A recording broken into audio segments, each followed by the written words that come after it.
여러분 안녕하세요. 오랜만에 온 나혜란 쌤입니다. 오늘은 노래 한 소절 듣고 시작을 하죠. 그곳으로 가네. 그대의 머릿결 같은 나무 아래로. 바람은 어디에서 불어오는 걸까? 오늘 이 시간에 그 바람에 대해서 알아보도록 합시다. 먼저 전 시간에 배웠던 기압에 대해서 바람과 관련이 깊거든요. 먼저 짚어보고 가죠. 기압이란 무엇이었나? 기체가 충돌하면서 단위 면적에 작용한 힘이다. 기체가 충돌하는데 방향이 있나요? 없죠. 중구난방 모든 방향으로 기압은 작용을 했죠. 그리고 그 기압의 크기는 이렇다라고 토리첼리가 실험으로 확인을 했고요. 그런데 기압의 크기가 정해져 있나 어디나? 어제는 고기압, 오늘은 저기압 달라지듯이 기압의 크기는 시간과 장소에 따라 달라진다라는 건 다 알고 있어요. 자, 그럼 기압과 바람이 무슨 상관이 있는가? 오늘 이 시간에 알아보도록 하죠. 나도 저렇게 바다에서 정말 이렇게 배를 타고 싶네요. 풍력발전기도 돌고 있군요. 누가 이걸 돌려주고 누가 이걸 배를 이렇게 세차게 밀어주는 거야? 바람이죠. 눈에 보이지 않는데 도대체 바람이란 무언가? 먼저 간단한 정의를 하고 들어가면 기압 차이에 의한 공기의 흐름이에요. 그러면 앞에서 배웠던 기압 차이가 어떻게 생기는 거지? 여러분 교과서 76쪽 실험으로 한번 기압 차이가 생기는 이유를 알아보도록 하죠. 실험 기구가 보니까 아주 간단해요. 종이봉투 2개가 주된 내용인데 종이봉투를 납작하게 한 게 아니고 방방하게 공기를 넣어서 한쪽만 적외선, 열을 제공하는 거죠. 적외선 전구로 가열을 했더니 잠깐 봤어요? 조금 가열 받는 쪽이 위로 올라가는 거 봤습니까? 바로 이것입니다. 자, 내용을 정리를 한번 해보죠. 76쪽에 정리합니다. 종이봉투가 어떻게 움직였을까? 가열한 종이봉투가 올라갔는데 온도가 높아지면 무엇이 커져서? 부피가 커져 밀도가 작아져 갖고 위로 올라갔다 이것이죠.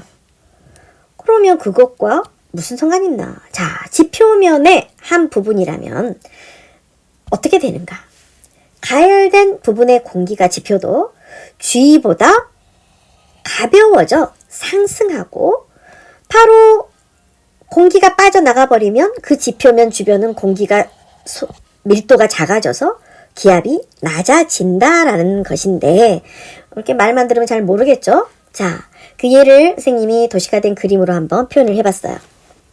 지표면이 있습니다. 이 지표에는 우리 사람들이 살고 있고 저 하늘 높이에는 새들이 살고 있는데 우리가 새가 사는 영역은 관심이 없어요. 우리가 살고 있는 지표면 가까이에 일어나는 일들에만 관심을 갖게 됩니다. 자, 어느 한 지표면이 가열이 되었어. 가열이 되면 이 가열된 위쪽에 있는 공기가 뭐 할까요? 네, 팽창하죠. 팽창하면 밀도가 작아져서 위로 상승합니다. 그런데 저기압이 먼저 떨어져 버렸네? 이 어린이가 있는 이 구역은 공기가 위로 올라가 버리다 보니까 공기가 소해졌죠. 밀도가 작아졌죠.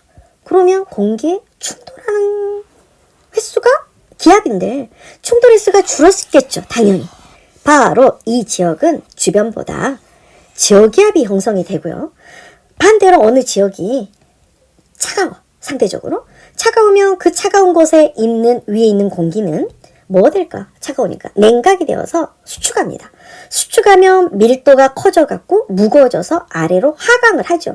그러면 이 사람이 있는 이 지역은 공기가 어린이가 있는 이 지역보다 어떤가요? 밀도가 훨씬 높습니다.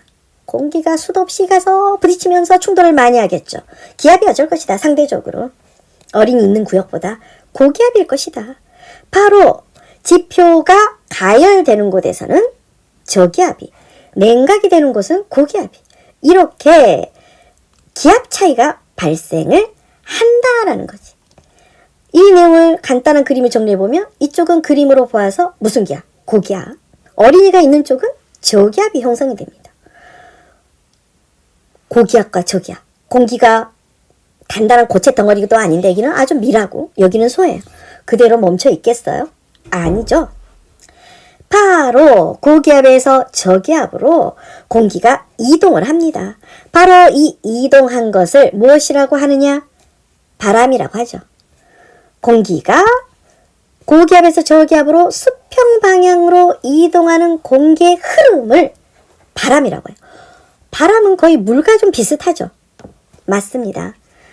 물살이 차이가 클수록 물살이 세듯이 기압차도 클수록 바람의 세기가 세요. 자, 이제까지 바람이 무엇인가 알아봤는데 그럼 바람의 원인은 뭐라고 정의할 수 있어요? 가장 근본적인 원인이 뭔가요? 기압차야. 그럼 기압차는 왜 발생을 했나요? 그거죠. 기온이 달라져서입니다. 가열이 되는 쪽은 상승해버리니까 무슨 기압이? 지표 가까이가 저기압이. 그리고 냉각이 되는 쪽은 상대적으로 하강을 하니까 공기가 몰려서 무슨 기압이? 고기압이. 바로 지표의 기온이 달라져 생기는 기압차가 근본적인 원인이겠죠. 바로 이제 바람이란 공기의 흐름이구나. 어디에서 어디로? 고기압에서 저기압으로. 고기압과 저기압의 차이는 왜 생겼는가? 무엇이 달라져서? 기온이 지표의 기온. 중요한 거 빠뜨릴 뻔했네. 지표의 기온이 달라져서 특별히 가열되는 곳과 그에 비해 상대적으로 차가운 곳이 있으면 기압차가 발생해서 그로 인해 바람이 분다라는 것이에요. 그럼 실제 이러한 예가 있어요. 우리에게 영향을 주는 해륙풍과 계절풍인데 요거는 좋은 영상 자료가 있어서 선생님이 이것으로 한번 들어보도록 하죠. 바람이 분다. 바람이 불어. 우리가 느낄 수 있는 시원한 바람. 기압이 높은 곳에서 낮은 곳으로 공기가 이동하는 것을 바람이라고 합니다. 바람은 어떻게 발생할까요? 해안가를 가면 바람이 생기는 원인을 쉽게 알 수 있습니다. 육지는 바다보다 빠르게 가열됩니다. 어디가 뜨겁다? 그래서 낮에는 육지 쪽의 기온이 바다 쪽보다 높아지고 육지 쪽의 공기는 위로 상승하게 됩니다. 무슨 기압? 이때 육지의 기압이 낮아지고 저기압. 바다는 주위보다 온도가 낮아 기압이 높아집니다. 따라서 바다에서 육지 쪽으로 바람이 불게 됩니다. 이렇게 바다에서 육지 쪽으로 부는 바람을 해풍이라고 합니다. 밤이 되면 반대로 육지가 바다보다 빠르게 식어 더 차가운 상태가 됩니다. 그러면 육지 위의 공기는 차가워져 기압이 높아지고 바다 위의 공기는 상대적으로 따뜻하기 때문에 공기가 상승하여 기압이 낮아집니다. 이렇게 되면 육지에서 바다 쪽으로 공기가 이동하여 바람이 붑니다.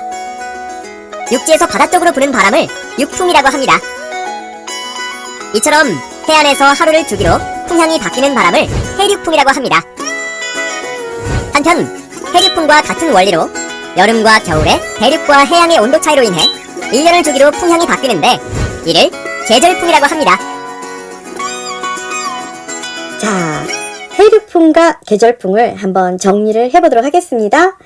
자, 해륙풍은 해안 지방에서만 발생을 하고요. 하루를 주기로 방향이 낮과 밤에 바뀌죠. 낮에는 여러분 금방 들었어요. 낮에는 어디가 더 따뜻하다고요?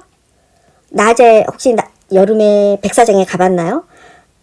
바닷가에 대낮에는 맨발로 백사장을 걸어 다니기도 힘들 정도로 뜨겁습니다. 그래서 비치 샌달이 있잖니. 바로 뜨거운 곳이 어디다? 모래 백사장 쪽이다. 뜨거운 쪽은 무슨 기압? 저기압. 상승하니까 반대로 바닷물로 뛰어들면 시원하죠. 여기는 차가워서 고기압, 냉각되는 쪽. 바로 바람은 어디에서 어디로 분다?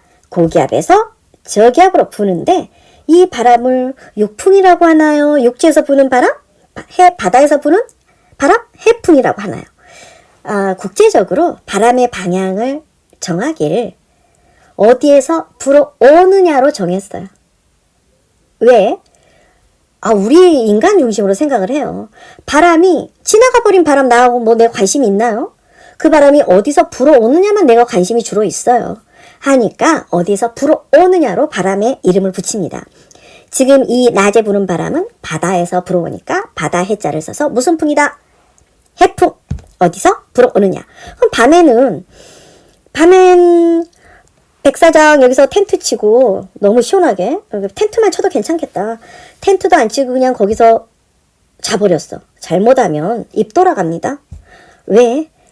밤에는 무서울 정도로 온도가 떨어집니다. 낮에 그 뜨겁던 백사장이 온도가 많이 떨어져요. 상대적으로 바닷물은 따뜻한데, 자, 따뜻한 쪽이 무슨 기압? 저기압. 따뜻한 쪽이 저기압. 차가운 쪽이 상대적으로 차가운 쪽이 고기압. 이제 이 정도는 암기되었나요? 바람은 어디에서 어디로? 높은 데서 낮은 데로. 고기압에서 저기압으로. 이 바람 이름 어디서 불어오나요? 네, 육지에서 불어옵니다. 해에서 이 바람은 무슨 풍이라고 해요? 육풍이라고 해요. 이제 바람의 방향 이름을 붙일 수 있겠죠. 그냥 암기하지 않고요. 자, 이와 같은 원리인 계절풍. 해력풍은 해안지방에 살아야 그거 영향을 받는데 계절풍은 우리나라 사람 누구나 다 영향을 받고 있습니다. 대륙과 해양 사이. 우리나라는 삼면이 바다니까 그렇죠. 1년 주기. 여름과 겨울에 바람의 방향이 바뀌는데요. 자, 먼저 여름. 여름은 대륙과 해양 중 어디가 더 온도가 높을까요? 땅이 비열이 작아서 햇빛을 좀 보면 얘 무섭게 온도가 올라갑니다. 대륙이 온도가 높아요. 높은 쪽이 무슨 기압? 자, 대답할 수 있나요? 네, 높은 쪽, 온도가 높은 쪽, 따뜻한 쪽이 저기압입니다. 상대적으로 온도가 낮은 바다는 고기압. 그러면 바람은 어디에서 어디로 부나요? 고에서 저로 불죠. 그러면 여러분들이 지금 여기에서 봤을 때 여기가 우리나라 동, 서, 남, 위쪽이 북이죠.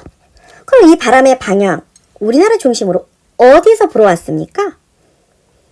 동남이기도 하고 남동이기도 한데 그냥 약속이 남과 북을 먼저 읽어요. 그래서 이 바람은 무슨 풍이라고 하느냐? 남동 계절풍이라고 합니다. 자, 그러면 겨울에 부는 바람은, 자, 겨울은 너희들 제주도에서 해녀들이 막 물질하는 거 봤죠? 육지 많고 춥다면 그래서 물질을 할 수가 없겠지. 상대적으로 육지에 비해서 바다가 따뜻해요. 따뜻하면 무슨 기압? 저기압. 그리고 상대적으로 육지는 차가워서 고기압. 바람은 어디에서 어디로? 고기압에서 저기압으로 불죠. 이 바람은 우리나라 중심으로 어디에서 불어왔나? 북쪽과 서쪽에서 불어와서 무슨 풍인가요? 북서 계절풍이에요. 자, 오늘 이 시간에 바람이란 무엇인가? 지금 생각을 다 해봤습니까?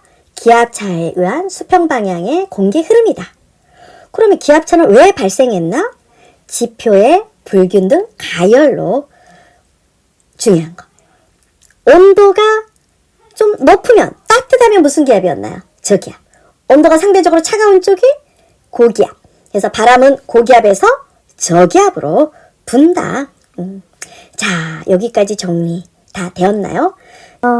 이제 시험이 얼마 안 남았잖아요. 그날 배운 것을 그날 내 것을 만들어서 시험 준비가 되었으면 합니다. 오늘 배운 내용을 꼭 자기 혼자 노트 정리를 하든지 책에다 정리를 해보든지 해서 바로바로 내 것을 만들고 갈 수 있도록 합니다. 다음 시간에는 기단과 전선에 대해서 들어가는데 아마 기단과 전선은 처음 들어본 친구들이 대부분일 거라고 생각을 해요. 낯선 단어이니만큼 책을 한번 눈으로 스캔을 하고 오면 다음 시간 수업에 조금 더 바로 그 시간의 내용을 이해하는 데 도움이 될 거라고 생각을 합니다. 자, 오늘은 여기까지 하고요. 우리 다음 시간에 만나요. 안녕.